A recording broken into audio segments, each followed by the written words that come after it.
Tá. Bom, eu vou retomar aqui. Então, eu acredito que é necessário fazer um esforço para poder entender esses processos, né, e o próprio compartilhamento, que é um elemento crucial da colaboração, seja na atividade científica ou em atividades econômicas, culturais.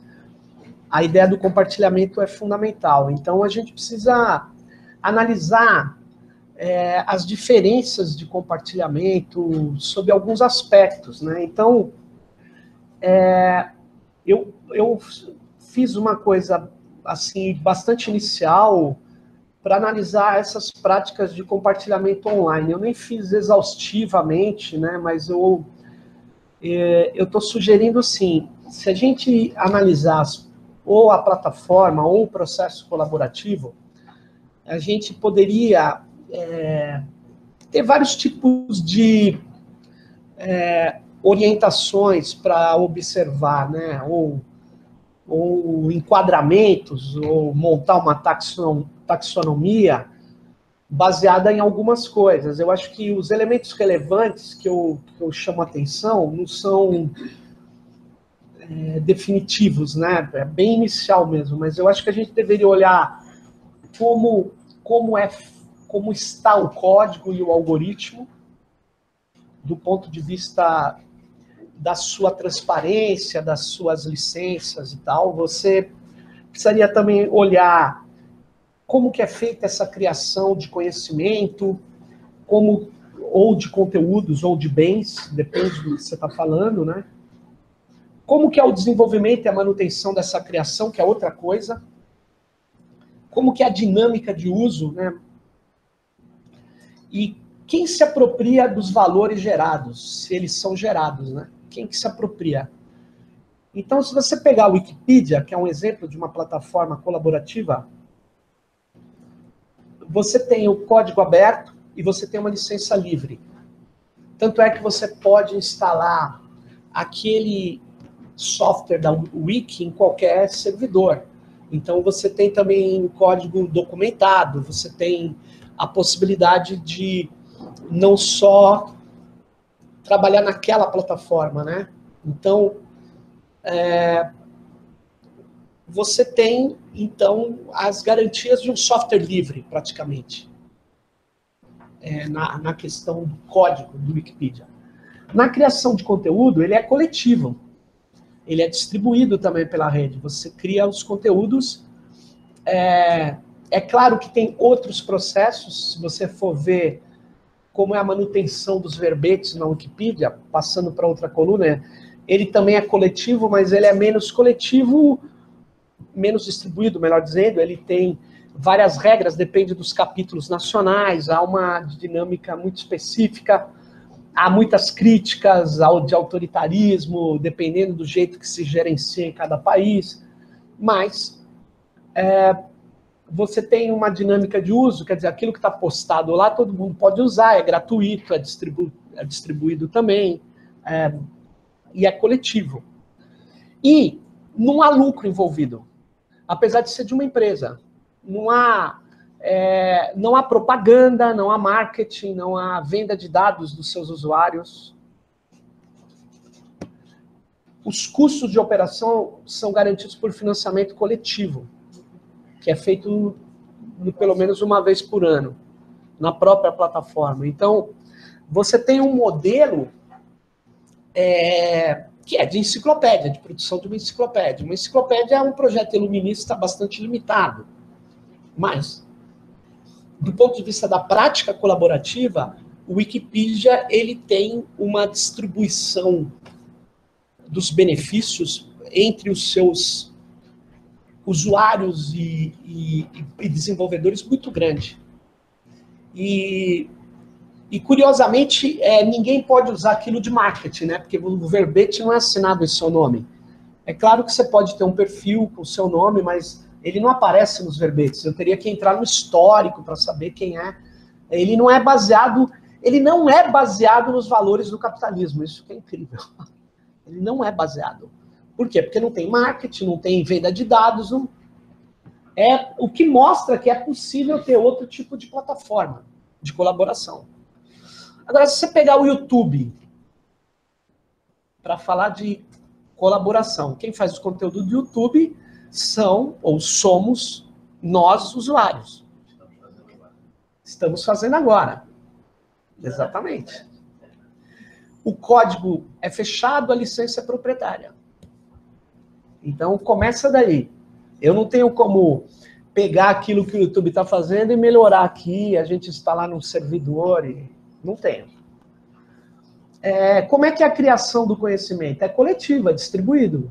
Não tem restrição, a não ser as restrições de pornografia, ética e tal, e legais de cada país. Mas, enfim, a produção, todos nós fazemos esse conteúdo, né? O desenvolvimento também, a manutenção dos conteúdos feitos, somos nós que mantemos, aprimoramos, tiramos, colocamos, tá tudo nós. E do ponto de vista técnico, quem faz a manutenção é a própria empresa. Google, que agora chama-se Alphabet, que tem o YouTube, que é uma empresa do grupo Alphabet, e que faz a manutenção técnica, privada, fechada. Já a dinâmica de uso é coletiva, distribuída, gratuita. Mas a apropriação dos valores é um lucro concentrado na corporação e um pequeno percentual é distribuído entre grandes geradores de audiência. Então você tem, que me chamou muita atenção, as microcelebridades ou grandes celebridades da rede, não importa, tem até álbum de figurinha dos youtubers. Aí você compra os álbuns, a molecada tipo assim, que William Bonner, o negócio é seu... Hã? Eu não sei o nome de todos, mas é uma coisa assim, o cara tem 60 milhões de views. Não é para qualquer um. Ele tem um vídeo, ou MC Guimé, tem um vídeo lá com, sei lá, quase 70 milhões de... e o cara não fica lá na TV assim, ele tem que clicar e ir atrás. É uma coisa bastante forte, mas veja, o lucro, ele tá... o lucro, efetivamente, o ganho grande é da plataforma. Então, a plataforma, para alguns, até esse era o maior exemplo de uma extração de mais-valia 2.0, que era uma piada, né? Mas é uma extração que mostra que a geração de valor não é feita mais só dentro das unidades produtivas. Mesmo para os marxistas mais ortodoxos, tem que reconhecer que o engenheiro do YouTube, ele está sendo explorado, sim, mas a menina ou o rapaz que está indo na balada está gerando valor, está colocando conteúdo no YouTube e está chamando gente para ser audiência do YouTube, está entregando dados para o YouTube, ou seja, ele tá, é uma extração de valor da prática social que nem vinculado ao mundo do trabalho mais está. Então é um negócio muito forte. Por favor. Voltando ao YouTube, só um fato curioso, que a vice-presidente do Morgan Stanley, quando veio a queda, ela foi ser uma das presidentes do Alphabet, da Google. Agora. Então, saindo do crash do mercado imobiliário para uma criação de territórios digitais, né? Preparando essa educação para as próximas gerações. Agora, veja, eu consigo ver uma diferença grande na colaboração que se tem em torno do Wikipedia e do YouTube. Não é todo mundo que olha o YouTube que gera conteúdo para o YouTube. Não é todo mundo que precisa olhar a Wikipedia ou olha a Wikipedia que gera conteúdo para a Wikipedia. Ou seja, não é todo mundo que gera conteúdo ou que cria coisas. Nenhuma das duas resolve esse problema, que para alguns é um problema. Mas eu já estou apontando que, mesmo que não resolva esse problema, o Wikipedia é uma colaboração completamente diferente da colaboração que existe em torno do YouTube, que eu chamaria de extração de mais-valia de ação social. É uma coisa disseminada, não é nem no mundo. O valor não é só fornecer o conteúdo, mas o uso também. O uso, porque as duas pontas fazem parte do mesmo ciclo, mas porque eu ponho um valor, os meus amigos, o vídeo, os meus amigos vão ver, eu vou chamar para eles verem, quer dizer, eu faço todo o trabalho para a plataforma. Por isso que é um absurdo, né? Mas não é um trabalho, você fala, mas isso não é um trabalho que você também está ganhando, você está se divertindo. Então, mas a ideia é que você tem que entender, a ideia é que você, antes, quando você ia num espetáculo, ou agora, quando você vai num espetáculo, você paga, assiste o espetáculo ou não paga, alguém paga, e você assiste o espetáculo. Eles não estão extraindo seus dados, montando seu perfil, acompanhando a extração de valor que a plataforma dá é muito maior do que se ganha num show de rock que eu paguei R$200. Não tem nem comparação. O Facebook é uma outra plataforma, indo na mesma lógica. O código é fechado, a licença é proprietária. Quem cria o conteúdo não é o Zuckerberg, somos todos nós usuários do Facebook. E, portanto, é uma produção coletiva, dentro de uma plataforma hierarquizada, verticalizada, mas a produção é feita pela internet, que é uma rede distribuída, que é curioso. O desenvolvimento também é coletivo, também é distribuído, e a dinâmica de uso é gratuita. Só que o lucro é totalmente apropriado pela plataforma, e eu não escrevi aqui, mas da onde vem o lucro? Da formação de amostras com nossos dados. Né? O lucro vem totalmente do trabalho da venda de marketing e de amostras feitas em tempo real, muitas vezes, do nosso perfil. Então, a montagem de perfis, e esses dados são organizados e vendidos para redes de anunciantes. E vendidos também para políticos, para quiser comprar. Então, ele tem um conjunto de dados das nossas práticas e ele vende esses dados e ele tem um produto que chama Share Alike, que ele te vende, se você tem, sei lá, consumidores fiéis do seu produto, no Facebook você tem lá 1 milhão de pessoas, ele te vende mais 1 milhão semelhantes àquele outro público, porque ele tem essas características, ele tem esses itens. Por favor. Sérgio, se você pudesse comentar um pouquinho, eu sei que não é o foco, mas você também pesquisa sobre isso, essa questão da proteção de dados pessoais, sobre a lei que está para ser votada na Câmara dos Deputados e o lobby desses grandes players, né, como o Facebook, enfim, como é que você acha que essa lei brasileira pode nos proteger ou não, ou enfim? O problema todo é assim, né, no meu modo de ver. A lei, o governo fez um projeto de lei que ele tentou assegurar os dados. Ele chama então de proteção de dados. É uma visão que tem, que segundo os especialistas, principalmente de correntes europeias, é melhor do que proteger a privacidade. E eu tenho dúvida disso. Mas você precisa colocar o elemento privacidade de uma maneira mais forte. Mas é polêmico, os juristas têm um certo consenso a respeito disso. O dado, lá naquela lei, que o Brasil não tem, ele está sendo definido no projeto original, não só como um dado que vem diretamente vinculado à sua identidade civil, mas também um dado que pode,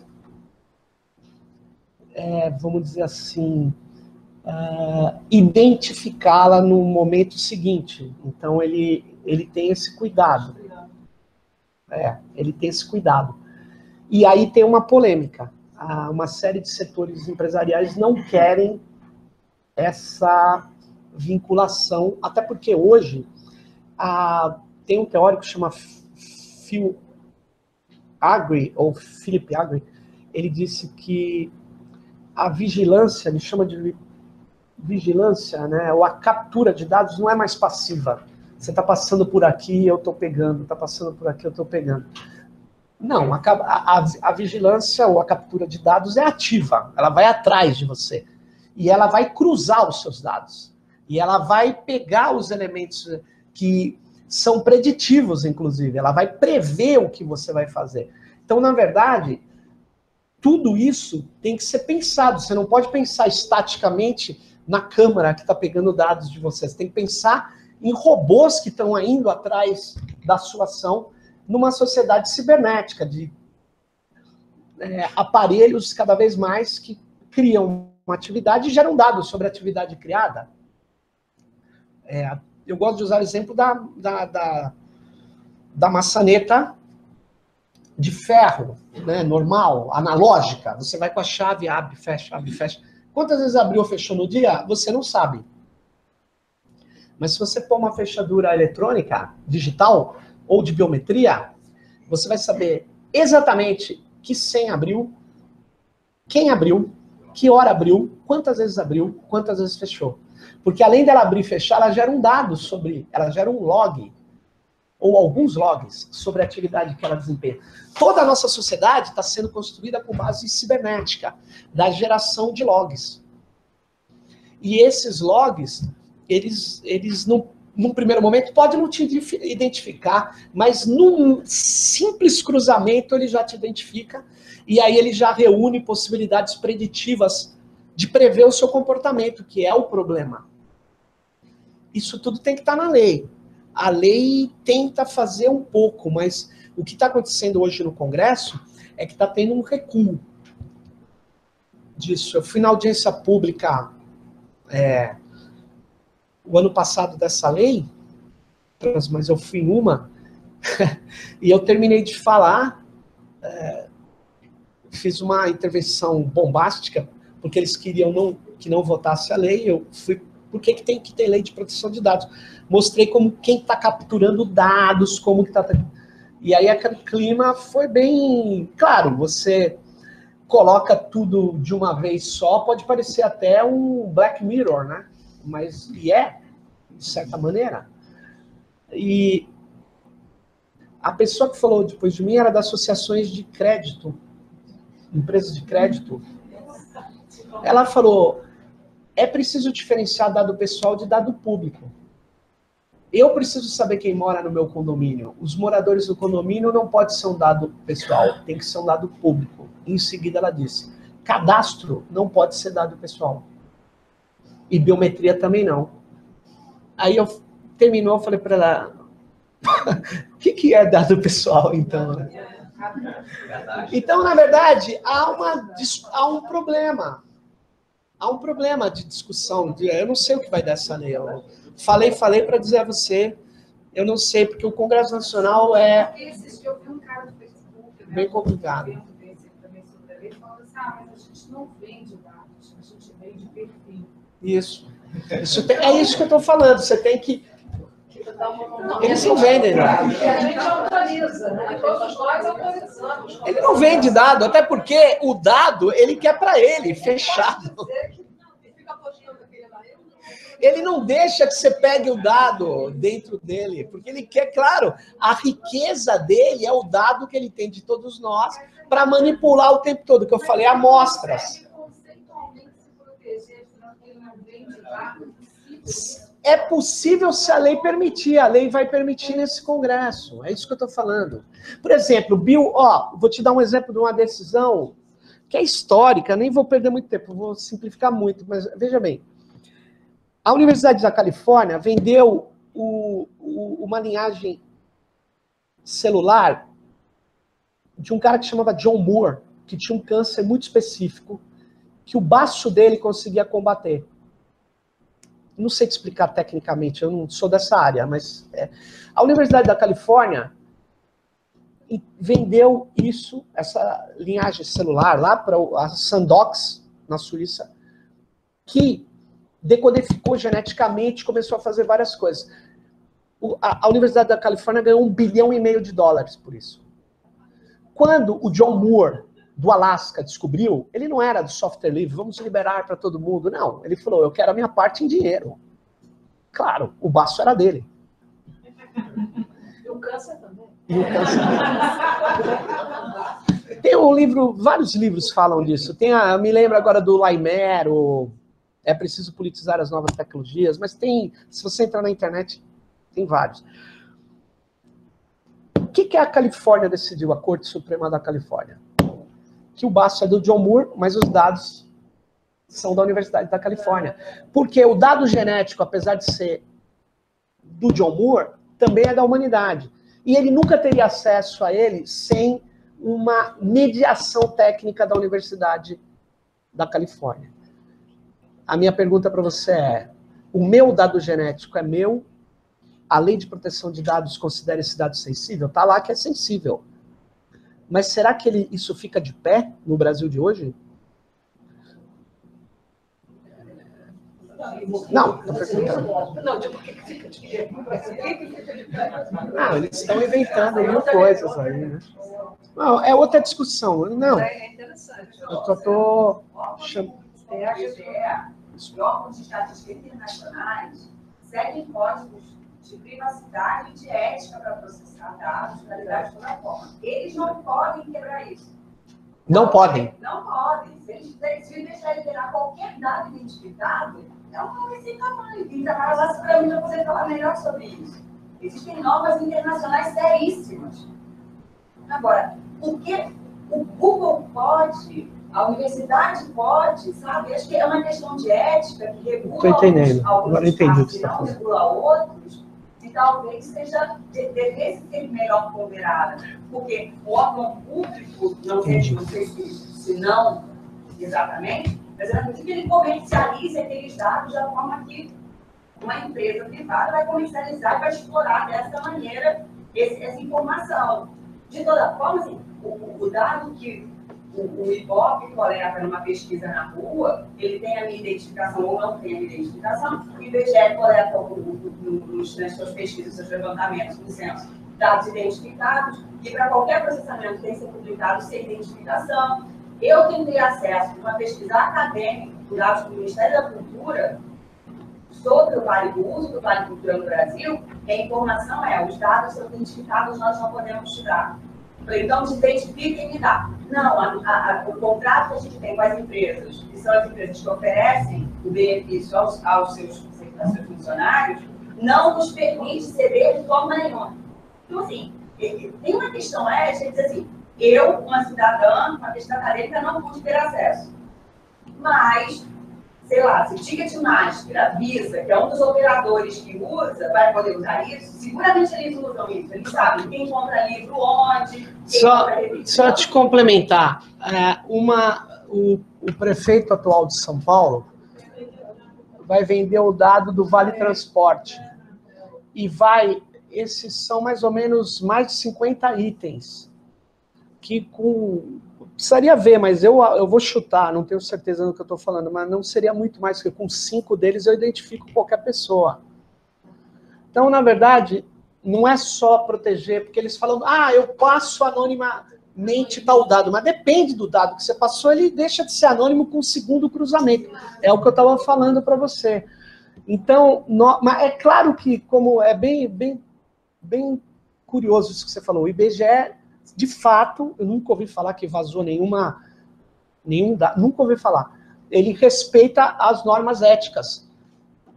Eu não ouvi falar. Não, estou falando que tem gente do IBGE. Mas o Google, que tem muito mais dado que o IBGE, não e o Waze? E o dado do, como que chama? Sem parar. E os dados do que vem por aí, internet das coisas. Que insisto, vão ser tudo cibernética, vão gerar uma ação e um dado. Então, a lei teria que ter uma lei, efetivamente. Eu temo, sendo bem claro com você, que com esse Congresso, ela pode ser uma lei muito ruim, não sei. Eu preferiria...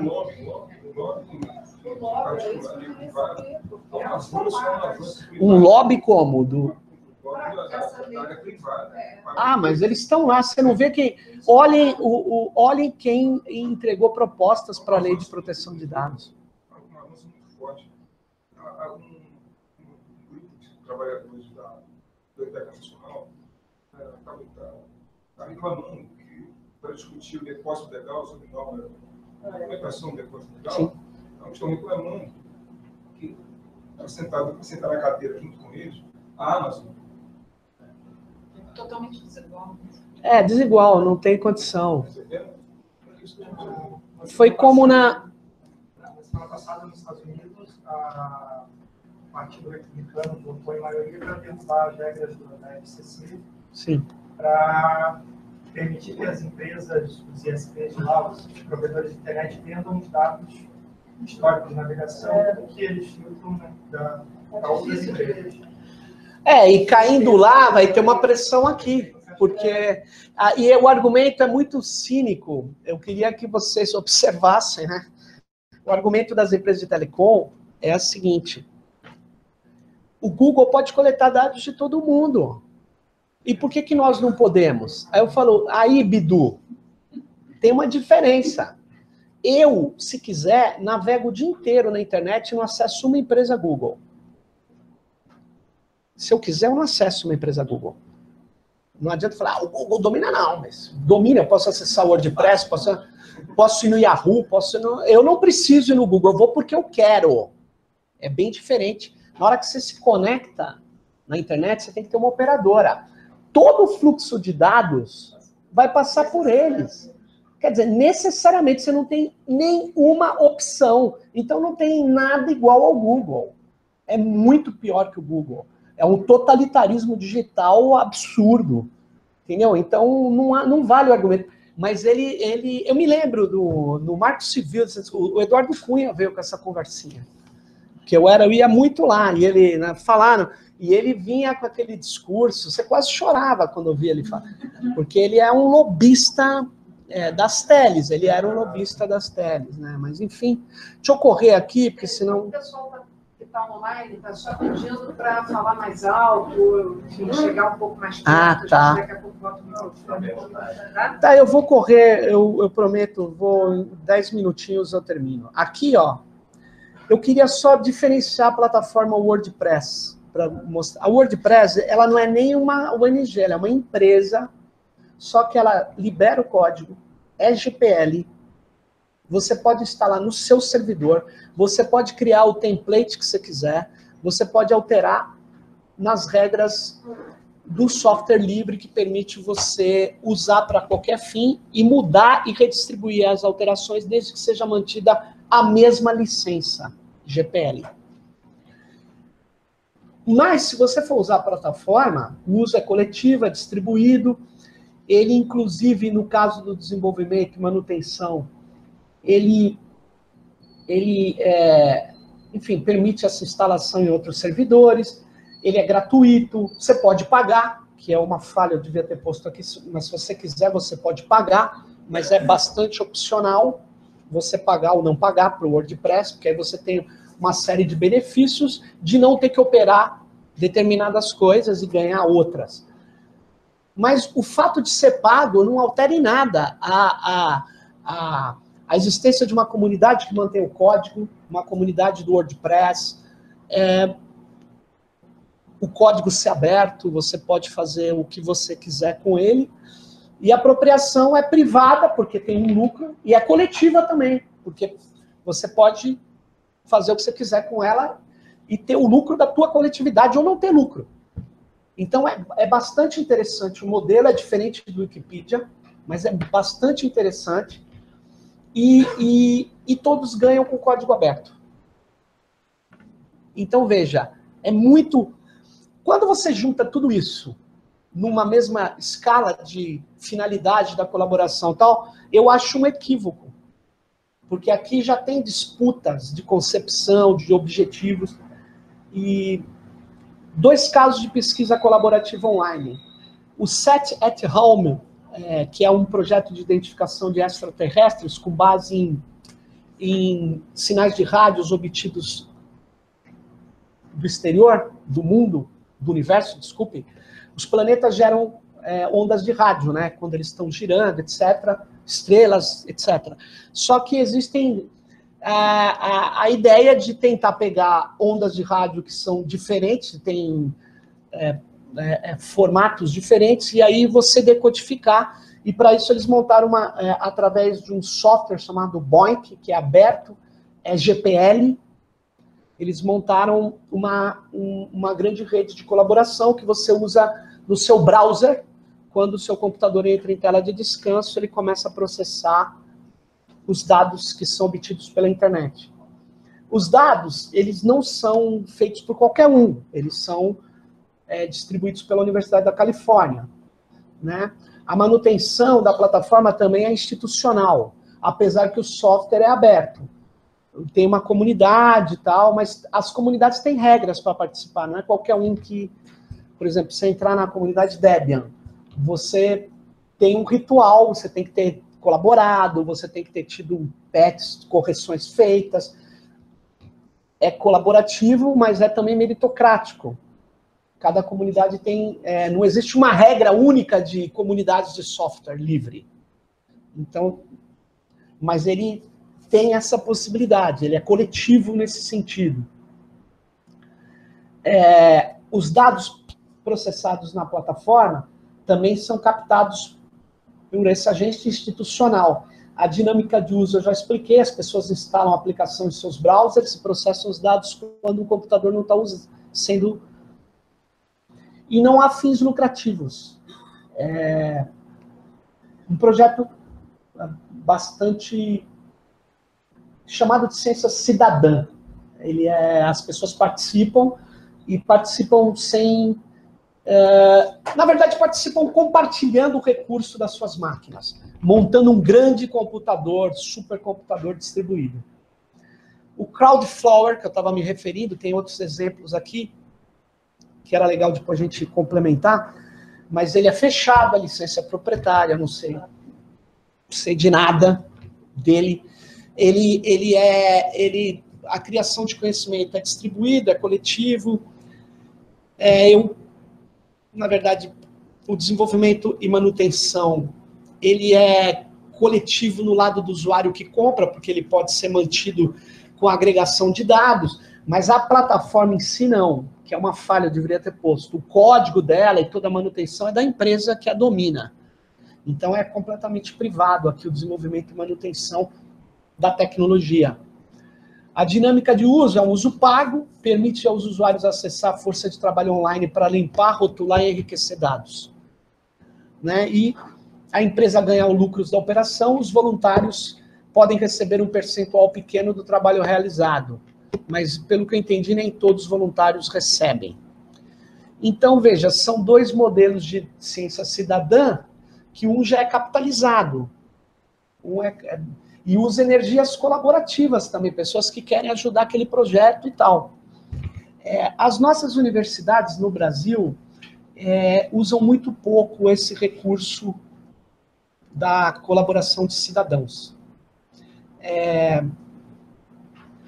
E muitas vezes, talvez para que usasse melhor, a gente devesse pensar no ganho que o cidadão tem, além de poder participar da produção científica, né? Não sei. Qualquer ganho que tenha, talvez ele tenha que ser distribuído, não sei.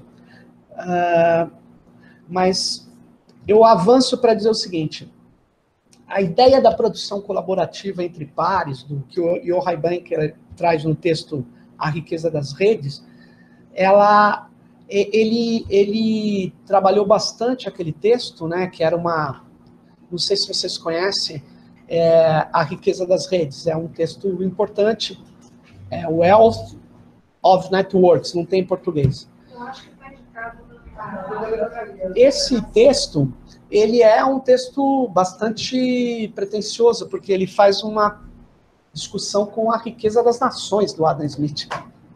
É uma analogia, a riqueza das redes, a riqueza das nações. A primeira coisa que me veio à cabeça foi isso. Bom, mas ele trabalha bastante, tem exemplos interessantes, mas ele não entrou nessas questões que nós estamos tratando aqui. Porque para ele a produção colaborativa entre pares era um outro tipo de produção econômica. E não é. Não sei se está claro, mas depende. Talvez vamos dar aí uma ressalva para ele, que esse livro tem quantos anos, né? É de 2004. Não, mas... Essas coisas não estavam tão evidentes. Né? Sim, mas então... Não, tinha mais coisa, tinha open source, era uma guerra. Era uma guerra já. Era uma guerra do open source. Não é assim. E aí eu quero mostrar, mesmo dentro, antes de 2004, existia o Eric Raymond. Vocês poderiam ler um livro que chama, tem em português já, mal traduzido, bem traduzido, depende da versão que você pegar, chama Catedral e Bazar. Esse é um livro muito bom.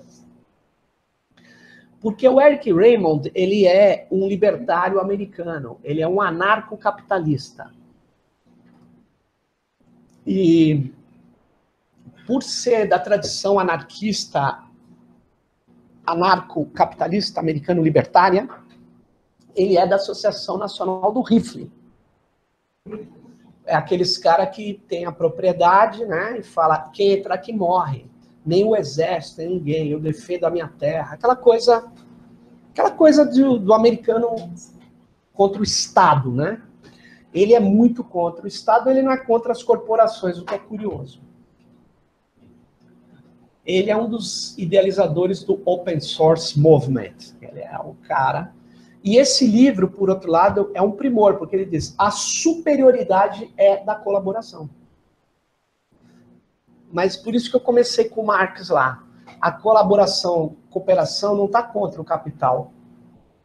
E muitos de nós dizíamos a colaboração emparelha o capital. Não. Nem em Marx acontecia isso. E muito menos aqui. Ele diz, a colaboração é superior. Ele tem duas frases importantes. Quando você estiver desenvolvendo um código, libere logo, libere cedo. Por quê? Porque nenhuma falha a milhares de olhos permanecerá. Nenhum bug. Então ele diz, uma empresa lá com seus 10 desenvolvedores, código fechado, aí eu venho com o Linux, 500 mil caras ajudando, vocês vão ser engolidos. Quer dizer, essa é a lógica dele. Que ele não é só isso que decide o sucesso de um software, mas ele tem razão na limpeza do código.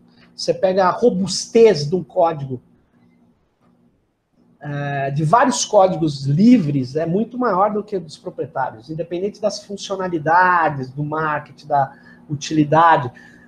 E tem que entender também que tem hacker na parada, hacker que defende que a autonomia do conhecimento, todo mundo tem que ser um cara que entende de software. Então ele não vai fazer aquela interface que você precisa, ele não vai, ele é contra, ideologicamente. O preço da liberdade é o conhecimento. Se você não é capaz de conhecer o que você usa, você vai ser escravo. Então, eu sei que não funciona assim, mas é uma ideologia. Então, você fala, por que eles não fazem tal coisa? Porque eles são contra. Hoje, cada vez menos, porque tem o Ubuntu. Tô brincando. É bom que tenha. É bom que tenha. Eu uso o Mint agora, que eu gostei. Que tem um slogan da comunidade de software livre que é assim, a elegância é fundamental. Não tem nada a ver, né? Mas é o slogan do Mint. É um software baseado em Debian também, não tem... Mas tem muita gente mais radical que acha que isso é equivocado. Já o Richard Stallman, que criou o GNU, o movimento GNU, o movimento software livre, a Free Software Foundation, ele diz, é dever ético compartilhar o conhecimento. Ninguém pode fechar o conhecimento, porque é a ideia iluminista da ciência que ele traz para a tecnologia. É uma produção coletiva. Não tem cabimento alguém querer explorar o conhecimento. Está aí o core. Então é um embate. É um embate. Tanto é que o open source não liga se você fechar. E o Richard Stallman tem um mecanismo protetor na licença GPL. Tudo que foi escrito em GPL tem que permanecer em GPL. Ou seja, é uma licença viral, que é genial, né? Esse aqui é o Eric Raymond. Ele gosta de mostrar as suas opções. O livro é bem interessante, Catedral e Bazar. Ele diz que a catedral é um negócio frio, não tem nada a ver, e o bazar é vivo, é rico, é a colaboração que vai ganhar a parada. Então, e ele tem razão. O que é o Android? O Android engoliu. O Android é um Linux que se utilizou da colaboração de todo mundo e foi fechado. O que é a Apple, que tem um mercado de nicho, mas a Apple, quando substituiu o processador PowerPC por Intel, foi lá, pegou um software livre chamado FreeBSD. Pegou e fechou, porque ele era uma licença livre sem a restrição da GPL, que você não pode fechar nunca. Sem a restrição. Isso parece uma coisa, o Linux ele é open source?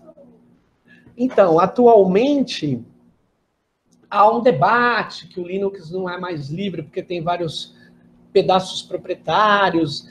É complexo, mas a licença do Linux é uma licença de software livre. É uma GPL. É General Public License. O Linus Torvald pode fechar uma versão posterior, mas haveria um fork. O que é um fork? É uma divisão a partir das licenças dos códigos anteriores que não podem ser fechados, eles já estão licenciados. Mas hoje em dia até o Windows está fazendo alguma tipo de parceria. O Windows... Não, é que o Windows entrou na fundação e existe uma fundação do Linux, né, a Linux Foundation, que foi montada por vários motivos, mas um dos motivos sérios é que ela processava pessoas no mundo inteiro que o Linux não é um código fechado, mas tinha empresas em países que registravam marca Linux e cobravam pela marca, uso indevido da marca. Olha que o capitalismo é, de fato, impressionante.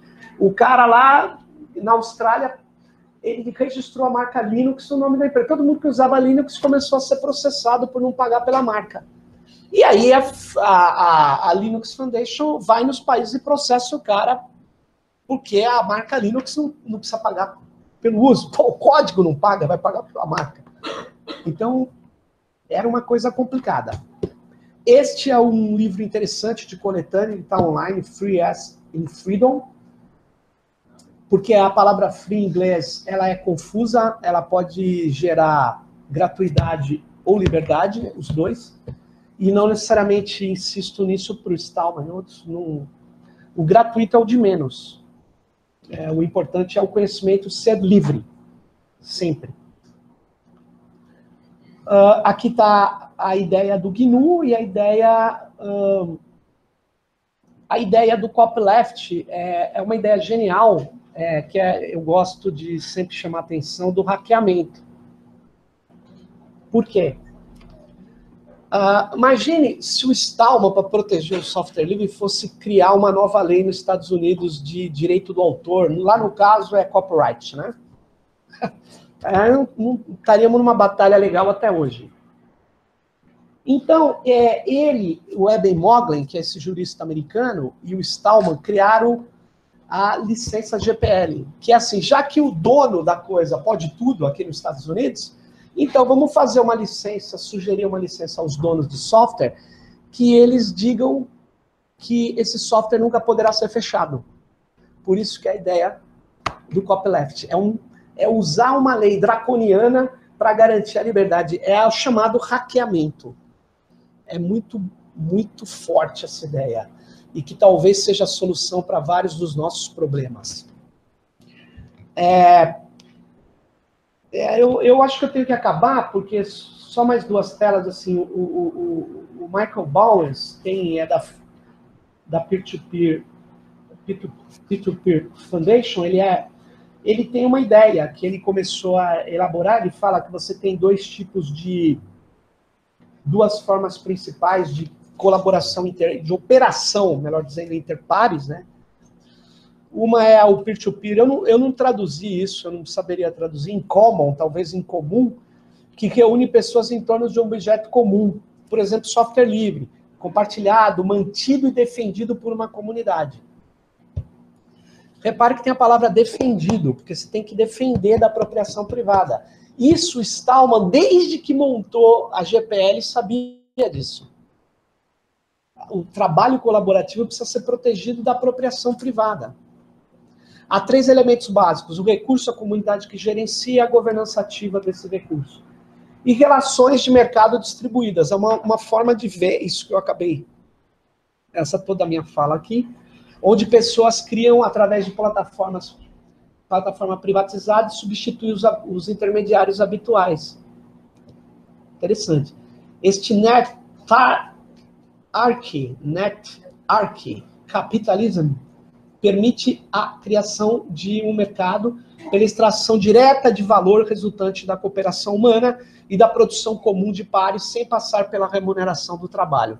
É o que a gente estava falando de várias plataformas, que suga as energias de todos e não devolve nada, não dá um...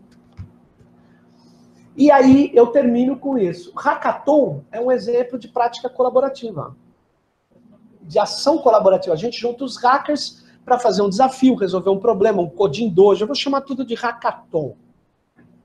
É uma maratona hacker para resolver alguns problemas. Quem que está fazendo essa maratona hacker? A Rede Globo. Isso aí. A Rede Globo fez hackathon, Big Brother, tal. A Rede Globo. Então, vem cá, isso é trabalho não pago, porque ela juntou muita gente, resolveu problemas do centro de operações dela, de multimídia, e não pagou um peanut para ninguém. E aí você fala, mas foi por isso ou foi por marketing? Um ou outro, a ideia é forte. E tem gente querendo colaborar. E tem qualidades técnicas disponíveis. E eles estão capturando. Essa captura. O que mais me chocou foi da Ambev. Porque o dono da Ambev, que é metido a dar ordem no MEC brasileiro, o homem mais rico do Brasil, como ele chama mesmo? O Lema!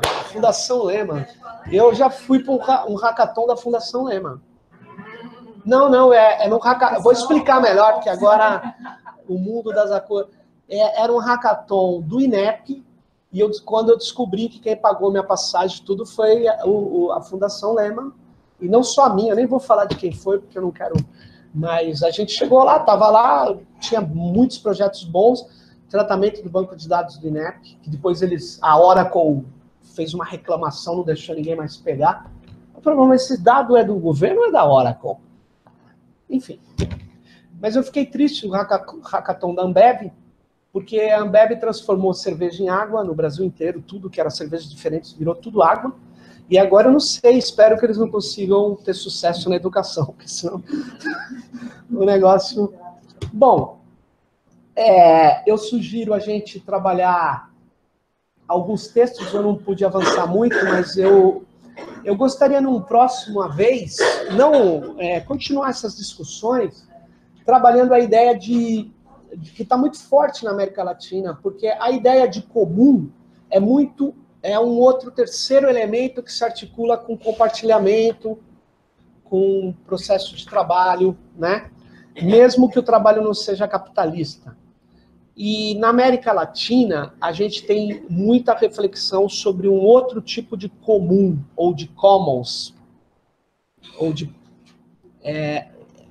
a ideia de bem viver resgata o comum sob um aspecto não capitalista, totalmente não capitalista, totalmente vinculado a comunidades tradicionais andinas. E eu gostaria de chamar a atenção do texto já antigo do Jacques Godebout, que é o Espírito da Dádiva. É muito bom esse texto. Porque ele diz, já que os neoliberais dizem que o que solda as relações sociais é o mercado, eu vou ver talvez não seja o mercado, seja a dádiva, o que faz a sociedade se manter reunida. E é muito bom esse texto, porque a dádiva, o dom, ela vem de pesquisas em comunidades bem tradicionais, do sobrinho lá do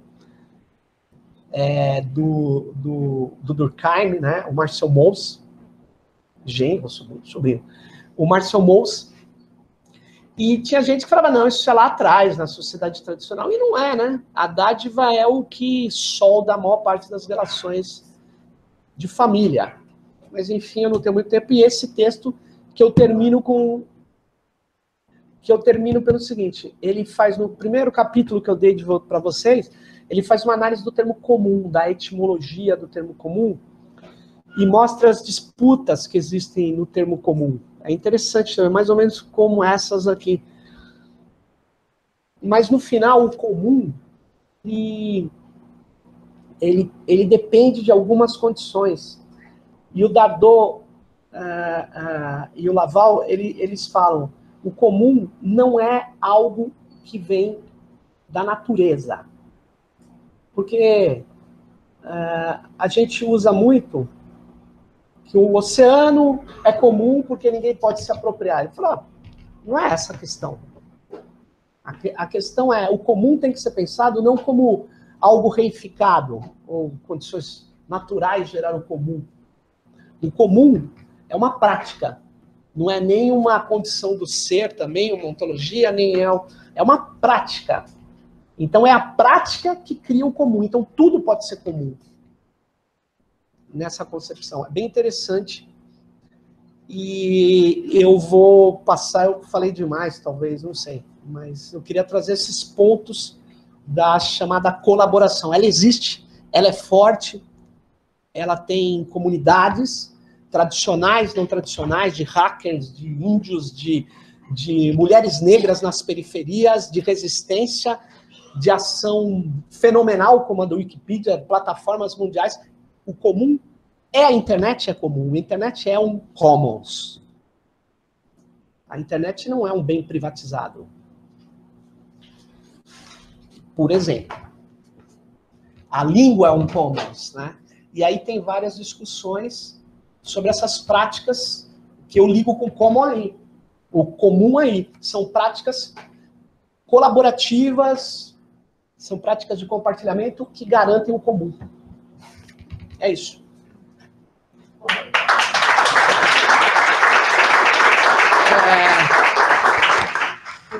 Bom, já estava aberto, mas agora a gente vai abrir mais amplamente. Já temos aqui 3 pessoas, Bia, Jair e André. Eu só vou pedir para... Nós temos 11 pessoas online e vocês... vamos botar o microfone aqui, mas quem estiver mais para trás quiser falar, se puder chegar para frente um pouquinho. Então, Bia, Jair e André. Não, então, na verdade, né, eu tinha ficado aqui com o papel de fazer um comentário, alguma discussão aí na fala do Sérgio. E eu tenho a dizer assim, que a sua fala foi super completa, né? Eu acho que abordou assim, diversos temas que eu havia pensado em levantar. E o que eu pensei realmente começar com o que você termina, que foi o texto que você enviou para a gente como exemplo, que faz um link com a aula passada, né? Que a Anne fez uma apresentação sobre commons. E nesse texto, né, o que ficou para mim, o texto que você passou, é não pensar o commons como algo, para definir o commons algo pela essência do commons, mas o commons como uma ação, como um fazer, né? E um dos pontos que a Anne tocou na vez passada era o common como um commoning, né? Quer dizer, como um fazer, também me vem a ideia de, assim, o commons ele se apresenta com mais clareza para a sociedade na medida em que ele vai estar sendo cercado, né, por iniciativas privadas e do capital. Então, acho que por isso foi um ponto que você também abordou bastante, né? E a gente que trabalha aqui com o tema da ciência aberta, essa é uma questão que interessa e preocupa, assim, até que ponto também, assim, essa questão, né, da ciência aberta, e a mim particularmente, né, das licenças livres, podem também servir aí como um território, talvez, assim, muito solto demais também para que haja a apropriação desse conhecimento que é feito de forma distribuída e colaborativa, sendo apropriado por aqueles que têm mais condições de processar todos esses dados que estão sendo disponibilizados livremente aí pela internet, no ciberespaço, né? Então, assim, finalmente, esse é mais um comentário também para você, talvez, comentar um pouco mais sobre isso, né? Como é que a gente poderia pensar, sei lá, estratégias e protocolos para que a gente possa garantir a sobrevivência, a sustentabilidade desse Commons, né? Então, uma das coisas que a gente tem pensado aqui é a questão assim, dos dados abertos, né? Que existem alguns protocolos para os dados abertos, uma maneira de realmente, ao mesmo tempo, abrir o conhecimento, garantir que ele possa ser replicado, né? Amplamente.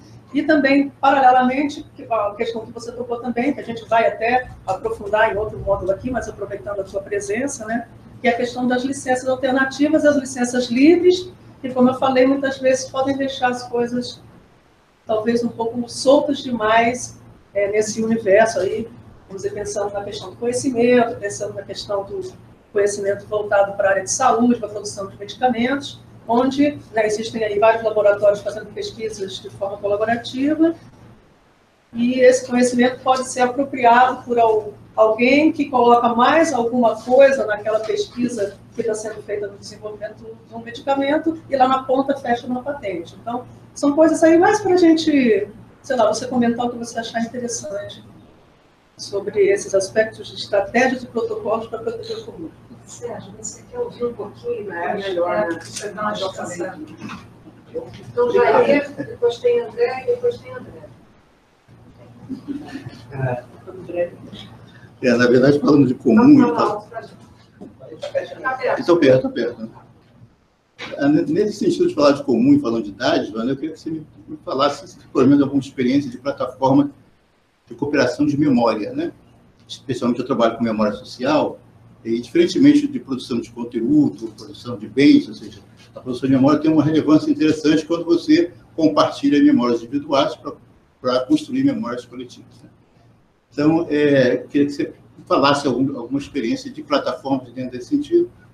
Eu, na verdade, estou pretendendo construir uma plataforma de memória sobre o samba, mas, ou seja, a construção das memórias individuais para construir, mas diferentemente do YouTube, que tem conteúdos que, de alguma forma, também constrói memória. Mas de uma forma assim que você possa trabalhar essa questão da memória. E nessa mesma linha, eu queria que você me falasse sobre a função da Câmara Técnica de Bens Culturais e Conteúdos do Comitê Gestor da Internet, que você também faz parte. Né? Não faço mais. Faz mais parte. Né? É basicamente isso.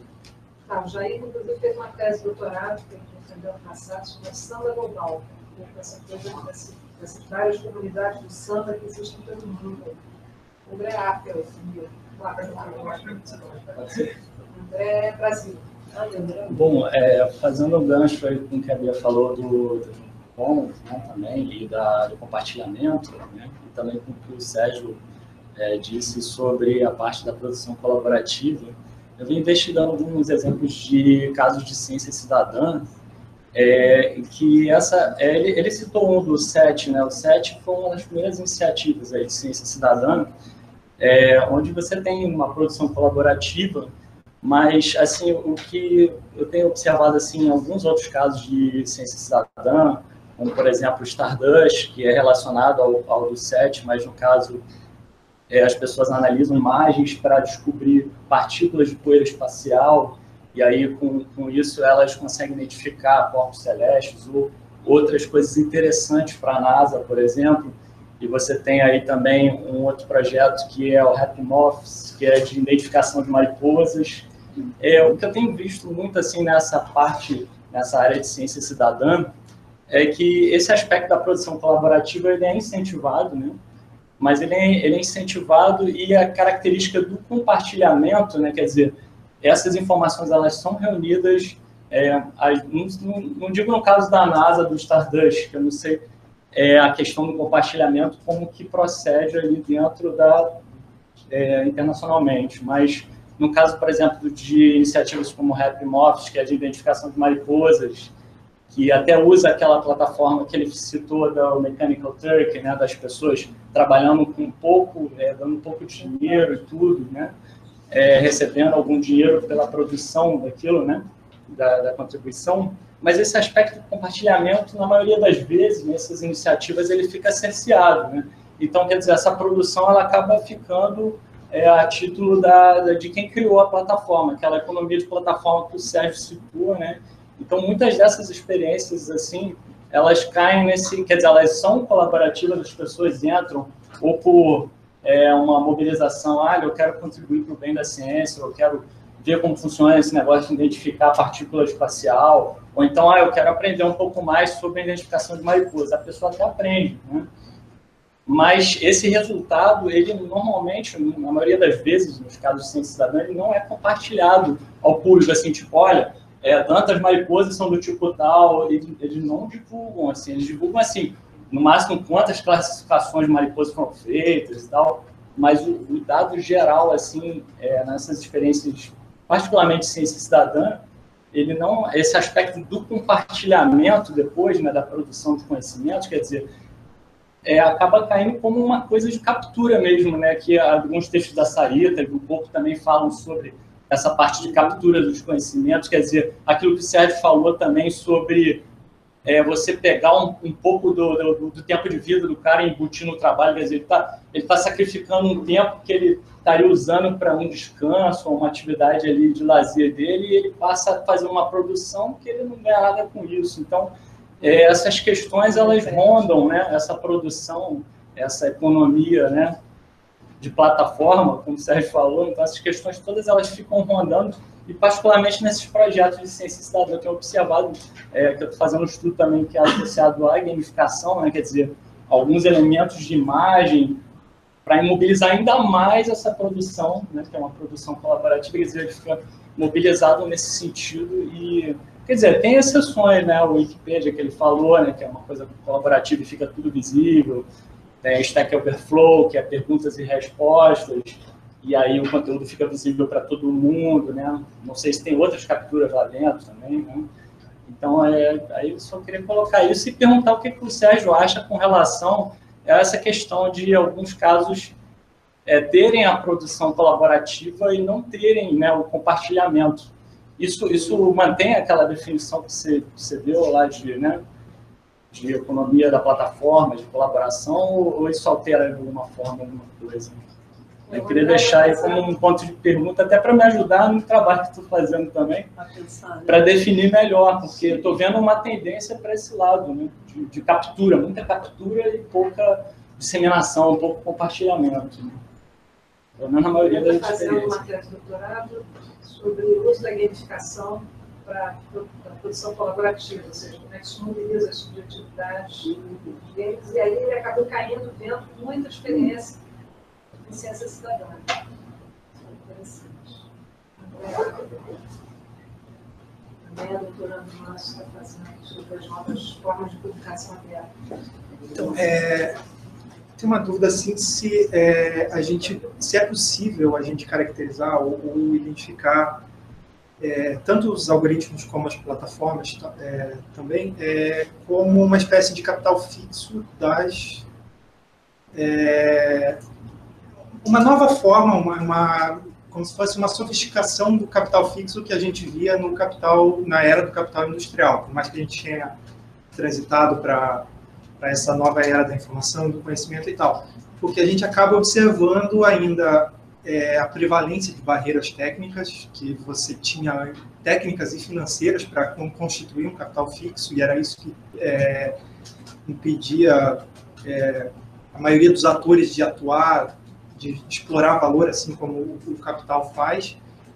E se, por exemplo, se você vê a possibilidade de, em essas plataformas serem públicas, e, por consequência, esse capital fixo também possível capital fixo sendo público também, se isso minimiza um pouco os danos.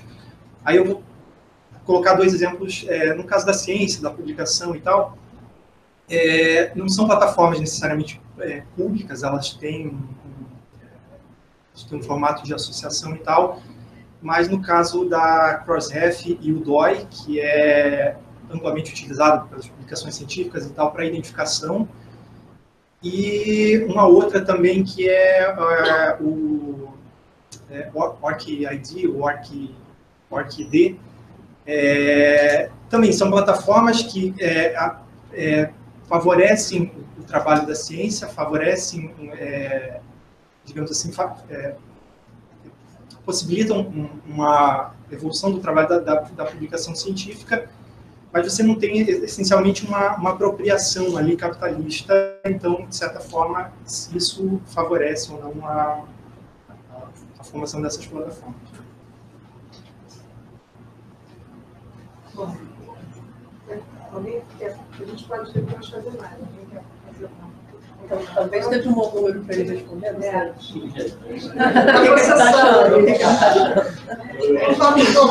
Eu vou falar um pouco, mas... Isso é uma agenda de pesquisa. Né? Isso é bem difícil, né? Eu agradeço. São coisas Na verdade, desculpa, assim, não é exatamente pergunta e resposta. A gente todos estamos fazendo as suas questões aqui. Que é para trocar. Eu vou dar uma opinião também. Algumas coisas eu tenho algum conhecimento maior, mas algumas são coisas abertas, né? São, como você falou, né? O capital está se apropriando do comum e das práticas colaborativas e eram típicas do capital, porque eu tentei mostrar aqui que o capital trabalhou cooperação desde o seu início. Então,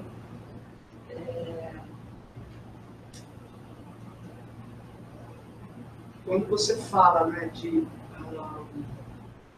estratégias, protocolos de dados abertos e licenças alternativas, que eu acho que é um ponto crucial, o furo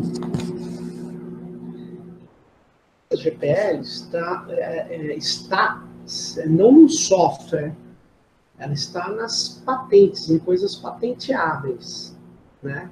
Mesmo para o software, quando você põe uma licença GPL, ele já não pode ser mais patenteado. Mas a questão nós não estamos lidando só com software, nós estamos lidando com conhecimento tradicional, com biologia, com conhecimento científico, como é que fica, né?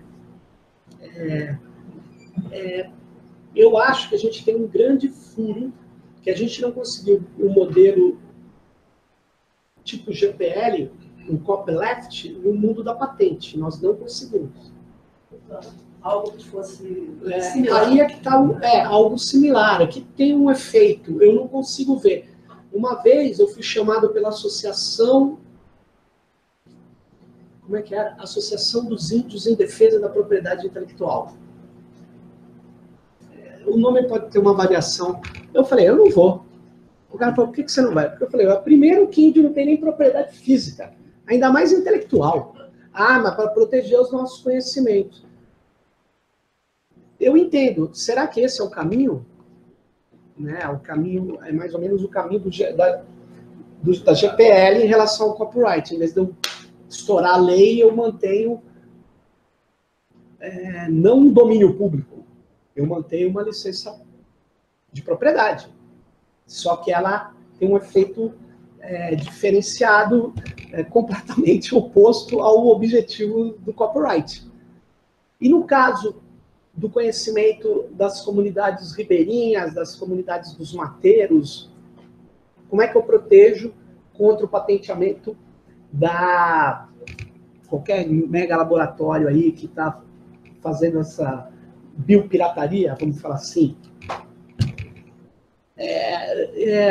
Não sei te dizer, porque eu não sei se o caminho, nesse caso, seria criar uma licença de patentes. A patente é um negócio muito enquadrado, eu não sei, eu não consigo ver uma alternativa. Mas, licenças livres, eu queria defender aqui a GPL. A GPL, mesmo para o conhecimento científico, ela é completamente precisa. Ela não dá espaço para o fechamento, que é o que importa, no meu modo de ver. Porque ela deixa você usar, deixa você estudar, deixa você retrabalhar, deixa você distribuir. Mas tudo que você fizer em cima daquele conhecimento não pode ser fechado. Essa que é a questão. Você põe 2 linhas de código a mais e fechei. Você pode fazer isso no FreeBSD, nas licenças BSD, que é o que a Apple fez. Ela pegou o BSD e nem fez 2 linhas a mais, porque não precisa. ela fechou. O que é problemático no Android, porque a licença do Linux não permite o Google fazer o que ele está fazendo com o Android. Porque o Android não é totalmente aberto. Entendeu? Esse que é o problema. Então, mas, no caso da ciência, um princípio, uma licença que acompanha a ideia de GPL, ela é plenamente forte, ela tem o princípio de que é aberto tem que continuar aberto. Essa que é a questão, copyleft. Ela tem esse princípio. Não sei. É claro que quando você vai discutir áreas específicas da ciência, pode ter nuances que exigiriam um tratamento jurídico específico para evitar que esses tubarões do direito, né, os caras são cada vez mais sofisticados, né, em relação à captação duas pessoas, não, do comum. Quatro, sei lá, quantos da sua coisa aqui estão se coçando exatamente por isso. Estou falando errado? Não. Esse é um problema. Esse é um problema. Mas eu acho que a gente precisa resolver problemas enfrentando problemas. Eu nunca vi uns seminários assim, vamos superar as patentes. Nunca vi. Alguém precisa fazer isso. E mesmo que não tenha textos bases tão sólidos, você tem que começar a fazer isso. Bom, eu não tenho uma elaboração, desculpa, muito... É bem complicado o que você colocou. É o problema, né? E aí, como o Jeff falou, eu conheço algumas experiências de coleção de histórias orais de memória que, em tese, são abertas, mas não são digitais. Eu conheço isso. Eu não conheço plataformas para construir memória coletiva, mas eu entendo que isso é uma coisa muito legal, muito importante. E há um problema aí, que é a montagem da plataforma, né? Isso, para mim, é uma incógnita, né? Eu percebi o seguinte, plataformas genéricas de relacionamento online, que não são em língua inglesa, não funcionam. Aí a gente começa a ver o poder da língua.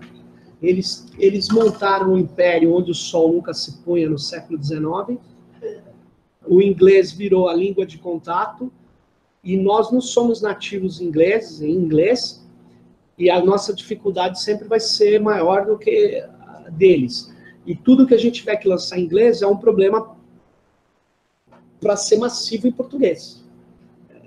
Você tem que ter duas telas, você tem que ter várias coisas. Mas se você fizer só em português, a não ser que seu objetivo seja atingir a nossa cultura, os nossos...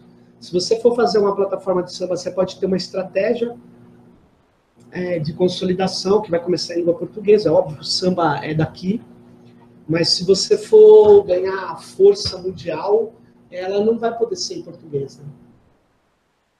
Bom, enfim, não sei se eu estou sendo dramático demais, mas eu não conheço nenhuma experiência de plataformas globais que não seja em língua inglesa. Infelizmente. Mas acho, e aí vou continuar, que a gente não usa a técnica do GPL, do copyleft, a mesma lógica de inversão, de hipertrofia, em várias outras áreas. Por exemplo, por que eu estava olhando esses dias a participação popular nos orçamentos participativos dos tempos idos. Assim, quando uma cidade participa 5%, nossa, é um negócio... 5% é a revolução. Mas cá entre nós é muito pouco. Agora, o mercado tem técnicas de envolvimento das pessoas que usa o mercado, usa valores, premiações e tal. Por que a gente não usa isso? Por que a gente não usa isso para montar uma plataforma?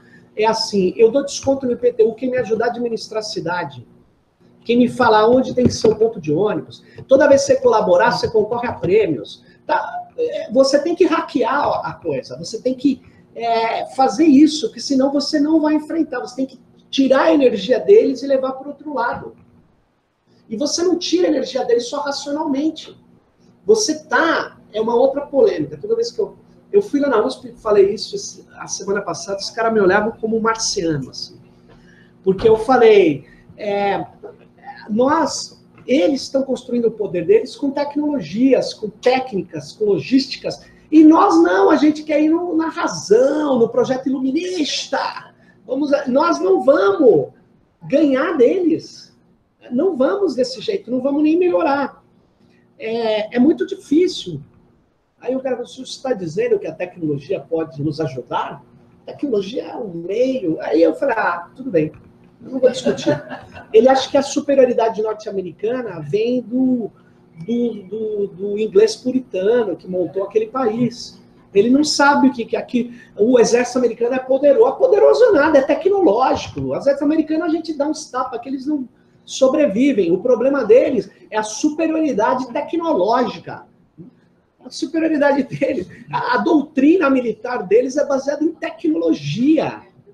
Aí você vem... E a força deles vem desse uso. Por que eu estou falando isso? Porque eu acho que a gente não... Uma vez... Bom, em síntese... Não sei se eu estou piorando, mas vamos lá. Eu já chego lá. Mas antes de eu falar isso, eu fui num sarau, lá na periferia de São Paulo, estourou saraus durante um tempo. Bares onde... Na periferia mesmo, assim... O cara tirava o papel do bolso lá, numa dada hora, todo mundo começava a falar poesia, ler poesia que fez e tal. E no sarau do Binho, que foi fechado depois pela prefeitura, o sarau do Binho, chegou um moleque, aí Binho, tá aqui o livro, ó, pode me falar aí. E aí ele, não vou falar agora, não, eu quero meu dinheiro. Tudo bem, ele pegou, deu uma grana pro moleque. Eu falei, o que você fez, Binho? Ele falou, não, eu dou dinheiro para quando o moleque lê um livro. Aí eu faço um chamado oral com ele, e se ele leu mesmo, eu dou a grana para ele. Aí eu falei, nossa, isso é polêmico, hein, meu? Isso é polêmico, cara. Ele falou, cara, aqui eu tenho que disputar com o traficante. Aqui a molecada, eu faço qualquer coisa e tal. Eu achei que são coisas que você faz que inverte o lado do outro cara. Acho que a gente tem que pensar nisso. Função da Câmara Técnica na produção de conteúdo. Vou te falar a verdade e a parte bonita. A verdade. O Comitê Gestor da Internet é um grupo que parece de velhos anciões aristocratas. Que não quer ter... Você já ouviu falar de internet? Stream e tal? O que está acontecendo lá agora? Ninguém sabe. Ele solta notas, transparência editada.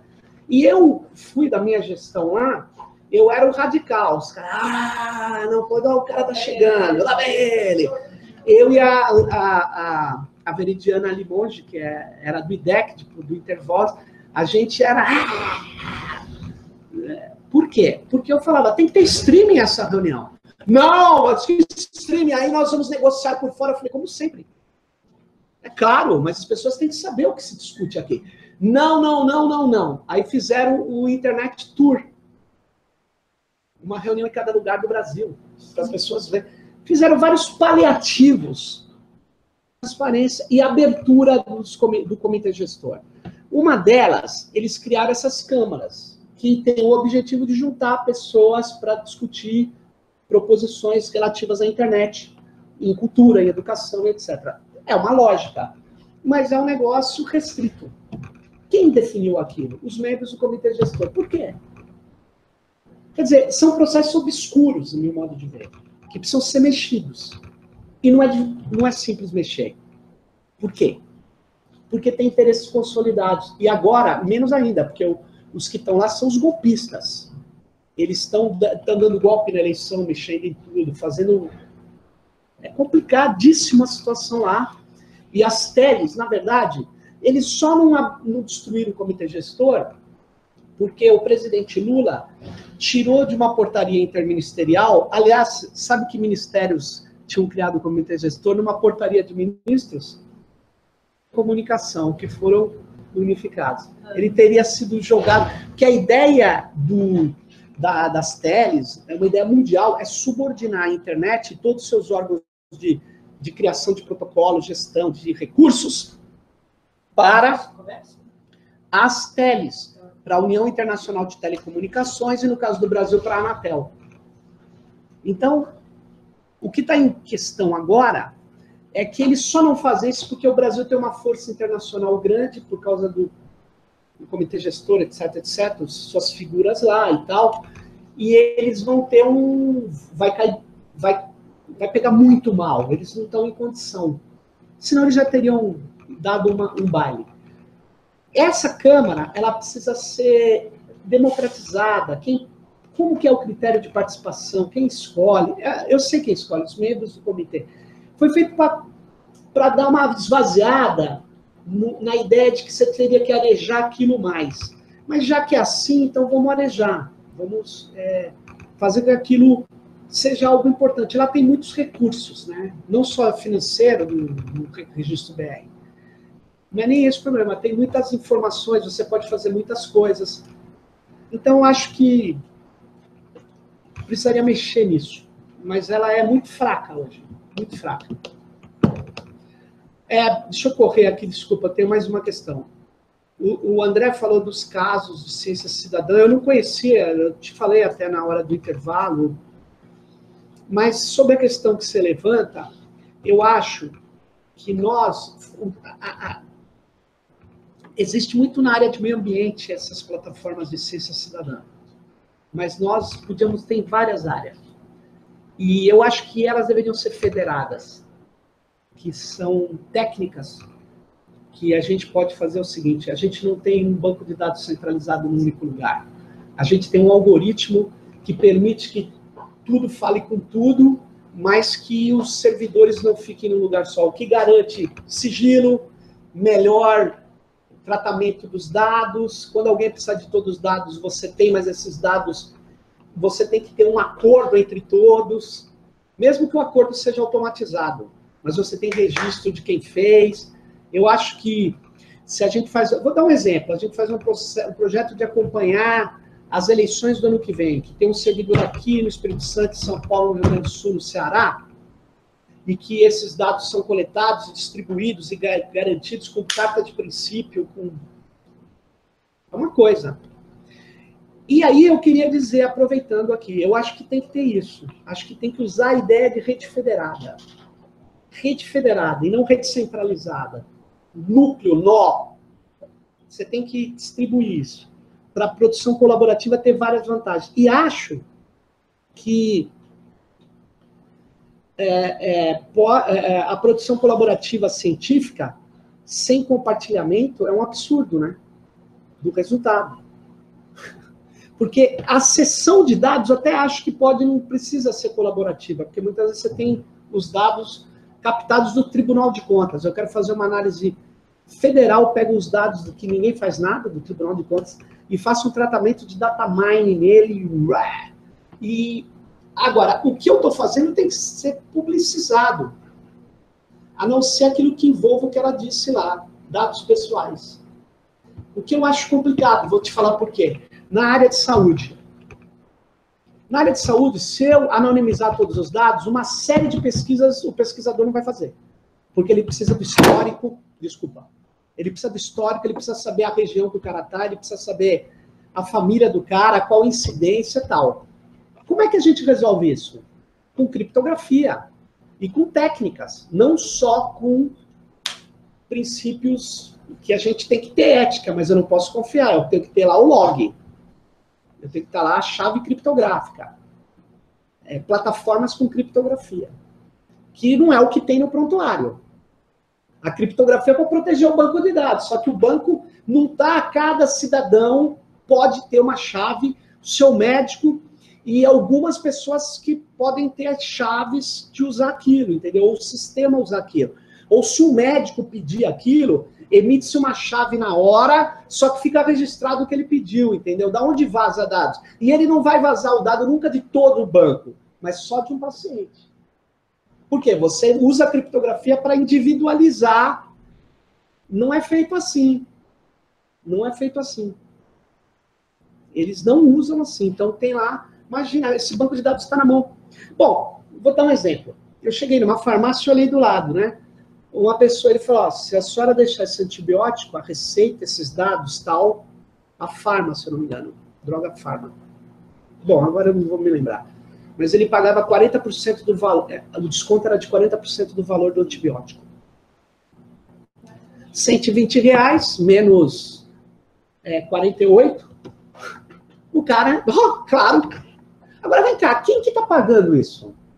Quanto que vale esse dado se ele está te pagando 40%? Você já imaginou? É a próxima fronteira. Bom, e não pensem só... Bom, a coisa é bem complicada na área de saúde, seguro e de previdência. São setores onde o capital precisa privatizar por completo para aumentar a sua reprodução. Não é que ele precisa reduzir custo do Estado. Tem nada a ver isso. Previdência não é para reduzir custo do Estado. Previdência é porque é um puta negócio lucrativo. Eu preciso privatizar. E eles vão jogar tudo pro privado, gente. É que nem as teles. Vai. Era Telecom, era privada. Era estatal. Virou privada. Para reduzir o quê do Estado? Reduziu nada. Não dava prejuízo para o Estado. Por que eu privatizei? É um setor altamente lucrativo que estava na mão do Estado. Tem que estar na mão do privado. E agora a linha é Previdência, Saúde e Educação. E André, a plataforma... Desculpa, eu me alonguei, eu vou ser rápido. Os algoritmos e plataformas podem se transformar em uma nova forma de capital fixo. Se você quiser atualizar o Marx, você pode até ir por esse caminho. Concordo, porque ela tem um grau de complexidade, de custo financeiro, mas precisa ver mesmo se ela tem mais complexidade do que custo financeiro. O capital fixo tinha mais custo financeiro do que complexidade. Então, eu não sei se é igual. Eu não gosto de... Você pode falar, pode ser visto, mas eu entraria problematizando mais do que falar que é a mesma coisa. Bom, eu faria porque não é igual o capital fixo. Apesar que algumas têm muito custo financeiro, mas é menos custo financeiro do que uma série de fatores, inclusive culturais, como eu estava me referindo à língua inglesa. Você montar uma plataforma em língua portuguesa, cara, vou te dizer, você vai sofrer. Por quê? A não ser que você monte uma rede de incentivos, XPTO, aí sim, não sei. Complicado. Porque ela não adquire escala, as empresas não apostam, ela não... Tem todo fator complexo aí para você resolver. Isso não é só financeiro, isso tem outros elementos envolvidos. Não sei se eu tateei aí todas as questões, faltou alguma, acho que não, né? Mas é difícil, né? Eu só queria dar uma opinião mesmo. Bom, eu vou fazer só um comentário, se você ficar à vontade para comentar ou não, mas eu acho que é uma coisa recorrente aí na nossa discussão. Eu acho que existe uma discussão sobre se, de fato, o capital ele coordena essa colaboração ou ele perdeu a capacidade de coordenar isso, como era no Fordismo. Na verdade, ele procura extrair valor, extrair mais valor, né, ganhos, enfim, dessa cooperação, dessa colaboração que se dá independentemente da sua ação. Sabendo que uma das formas de extração são essas plataformas, essas intermediações, etc. Então, não sei se você quer comentar sobre isso, mas eu acho que isso é um ponto de, vamos dizer assim, acho que existe um debate importante, né, que, na verdade, coloca isso como uma frente de disputa. Eu acho que os exemplos que você deu, da Wikipedia de um lado, do Facebook do outro, talvez possam ser ilustrativos dessa discussão. É bastante... É difícil, né? Porque mesmo a afirmação que o capitalismo perdeu o mesmo poder, vou falar assim, de articulação, de coordenação desses elementos, eu não acho que tenha ocorrido isso. até para virar toyotismo, ele tinha que aumentar a capacidade de coordenação, porque a rede, o custo da rede de coordenação, a rede é bem grande, né? O custo de coordenação, que pode ser reduzido em estruturas verticais, todas juntas, né? Se reduz num desenvolvimento colaborativo em rede, você aumenta esse custo de coordenação, que talvez possa ser substituído por algoritmos, né? Mas que não são completamente substituídos ainda. Mas eu acho que o capital está avançando nessa capacidade de coordenação, e esse é o problema. As redes, elas avançaram, elas permitiram várias iniciativas commons mistas, colaborativas, de compartilhamento não capitalista, e até anticapitalistas algumas, mas a capacidade do capital de atrair e agregar e organizar mesmo, e conviver e colocar uma coisa anticapitalista na cadeia capitalista. Então, isso é impressionante, ela joga e eu acho que eles aumentaram. A pergunta é como que você rompe essa cadeia simplesmente e vai avançando a prática do comum. Eu considero que esse ano me chamou muita atenção mesmo uma exposição de dados que, em geral, os capitalistas criticam muito, que é do banco Credit Suisse, que é retrabalhado pela Oxfam, e que mostrou que o grau de concentração do capital nunca foi tão grande na história da humanidade. É assustador. Não, é assustador. 8 pessoas detêm a renda de metade da população do planeta. Eu não estou falando de 8%. Eu estou falando de 8 pessoas. Você fala, não, e aí os liberais logo já vieram dar pau, né? Mas isso não tem nada a ver. O que isso tem a ver com a economia? Eu falo, isso é uma capacidade de elevação do sistema que me parece muito difícil, né? De você romper. Mas o rompimento, por exemplo, esse texto do Christian Laval e do Pierre Dardot, o comum, ele diz que a forma de enfrentar o liberalismo, o neoliberalismo no caso, né, que é esse neototalitarismo hoje, o fascismo hoje não virá do jeito que veio da outra vez, ele vem pela sua face neoliberal hoje, o culto total do mercado, né? E esses caras, você só tem como combater pela prática de compartilhamento. Por isso que, e do comum, de construção do comum não capitalizável, ou protegido da capitalização privada. Porque senão nós vamos nos dar mal na ciência, na educação, na cultura, no bem viver. Não há saída no mundo do capital. Há uma saída sim, nós vamos ficar ilhados aqui. É muito difícil essa saída ser construída no mundo neoliberal, né? Então, acho o texto dele muito interessante, não é nenhuma plataforma política de engajamento, porque eles são acadêmicos, mas ele tem a questão do princípio. Você, obviamente, não vai concordar com tudo, mas ainda bem, e é para gerar formulações em cima. Eu acho que a sua questão é a questão, né? Mas ela é bastante complicada, mas é isso. Eu posso fazer só uma observação? Em meio a tantas maus presságios, nós tivemos uma boa notícia hoje, né? Que o Lenin foi eleito. Sim.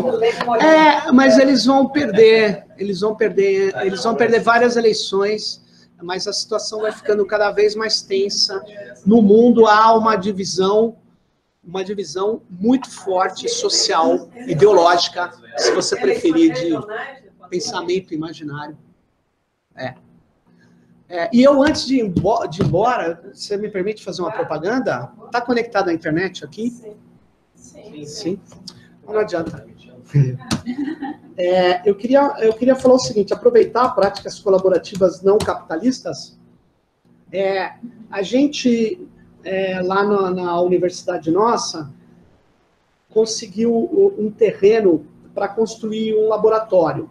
A gente só conseguiu o terreno porque a gente apostou na espetacularização, a hiperespetacularização, a espetacularização da espetacularização, que não separa a coisa do espectador, que rompe, inclusive, com a ideia de fique passivo. Mas ela é espetacular, que é construir um laboratório impresso, usando técnicas de impressora 3D e de fresadora computadorizada, máquina CNC. Aí, a gente fez um projeto, aí os caras, puta que legal, para isso eu te dou um terreno, se fosse para outra coisa nós não teríamos. E aí a gente não tem dinheiro, e a gente vai imprimir em computador, e vai imprimir em máquinas, e vai lançar uma campanha no Catarse. Eu vou mostrar para vocês aqui, será que eu ponho... Põe aqui que você consegue compartilhar com... Aonde? Nesse computador. Eu consigo, mas vai demorar. Eu prefiro, porque senão vai demorar, eu vou ficar prendendo vocês, ó. O que eu queria mostrar é isso aqui. Eu vou chegar mais perto aqui, tá? A gente tá... isso aqui é feito em Blender, software livre. A comunidade nossa, o laboratório nosso é de tecnologias livres para a cultura, direitos humanos e política pública. A gente tem caras da computação, da filosofia, da biologia e da política pública. Eu sou de política pública. Você lembra que é a Universidade Federal da ABC, né? Ela é interdisciplinar, mas é difícil, mas a gente tem começou esse laboratório, que surgiu do Seminário de Software e Cultura no Brasil, onde o Yorick Van Raat, que é um arquiteto e desenvolvedor de Blender, ele mostrou House, é uma casa feita de madeira, como se fosse um Lego.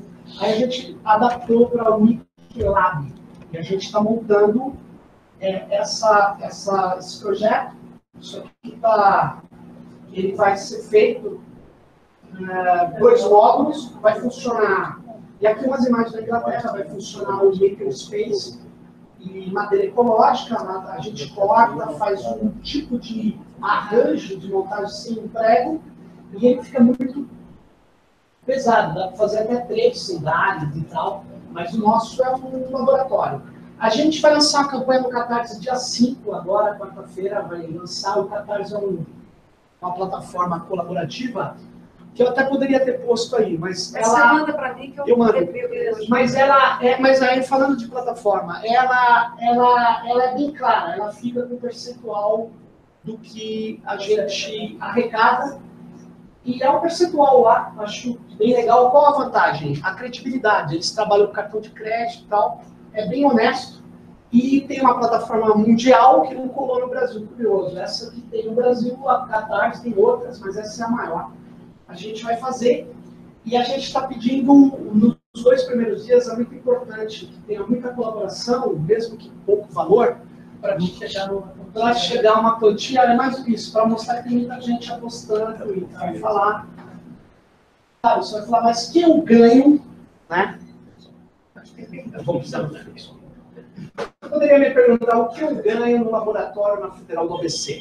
É uma boa pergunta. Diretamente você não ganha nada. Mas você vai ganhar uma... Estou brincando. Na verdade, o projeto é open source, vai poder ser reproduzido e refeito em todo lugar, vai ser testado. Mas mesmo que você não se interesse em construir casas de Lego, você vai ter um laboratório de tecnologias livres e você vai participar do livro, a gente vai documentar tudo e vai lançar um e-book para quem quiser seguir, e o vídeo também, tudo. E todo mundo colaborar, todos que colaborarem vão entrar no hall da fama, mas vai também ajudar a gente. Na verdade é dádiva, né? Mas um compromisso nosso com quem colaborou de que nós vamos rigorosamente produzir tecnologias livres, né? E qual foi essa estratégia da espetacularização da espetacularização? Essa, se eu chegasse lá na reitoria, numa crise financeira da universidade, que está com 4 vigias, um campus enorme, porque não tem mais dinheiro, eles cortaram tudo. Se eu chegasse lá, eu queria construir um prédio. Assim, o cara ia falar... Legal. Legal, né? Vai construir aí, você é louco. Ia vir aquela coisa, né? Além das brigas, porque eles acham que isso aí não é nada. aqueles malucos vão levantar um negocinho. E eles não sacam que são dois modos, vai funcionar o makerspace da comunidade de hackers do ABC, junto com o Lab, os dois módulos. E eles vão conseguir. E é outro espaço, é um espaço diferente lá. Isso que é duas coisas espetaculares. Os hackers, que os caras falam, que interessante.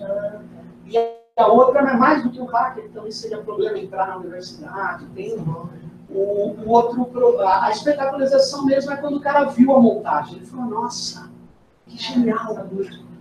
E aí a pessoa, é claro que é legal, é um jeito maker de construir um prédio.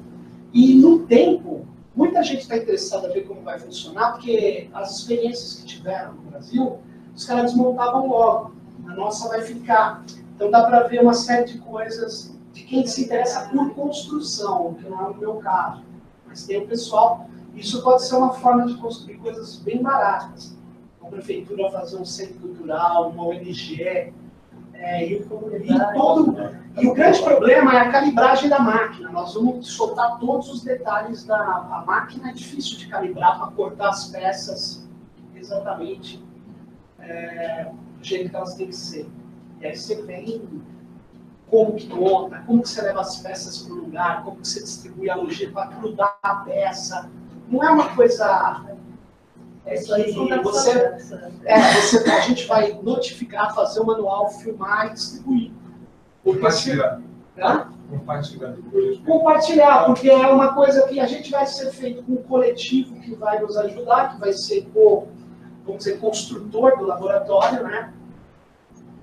E também para quem não deu dinheiro, mas dane-se, aí é para todo mundo, né?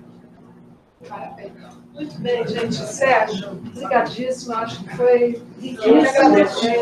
Espero que esse diálogo continue, né, com a gente aqui, que esse grupo continue a interlocução aí com o teu pessoal, com você. E eu acho que a gente vai tentar estabelecer esses canais para isso. E, enfim, não sei se você está aí para o shopping, que você a gente vai tomar um shopping aí em algum lugar. E no próximo encontro nós teremos a comunicação, tem que trocar o programa aqui, né? Comunicação científica e publicação aberta, acho que vai dar um gancho bem legal com essas discussões. Temos dia 6 agora, né? Ah, sim, meu Deus. Já quinta-feira, agora, dia 6, teremos o seminário da Ciência Aberta, Ciência com muito bom desenvolvimento. Recomendo muito, vamos ter duas exposições excelentes debatedores. Vai ser aqui embaixo, no auditório aqui de baixo. Eu acho que não sei se todos já receberam o programa. Tem uma narrativa de uma experiência latino-americana de ciência cidadã. Vai ter a parte da tarde, de manhã vai ser a discussão dos resultados do projeto Ciência Aberta do Ubatuba, que vão ter vários aspectos dessa discussão, vai desde a discussão, né, do comum até os dados georreferenciados abertos e tudo. E à tarde a gente vai ter um painel sobre experiências latino-americanas com o laboratório cidadão. Vamos lembrar.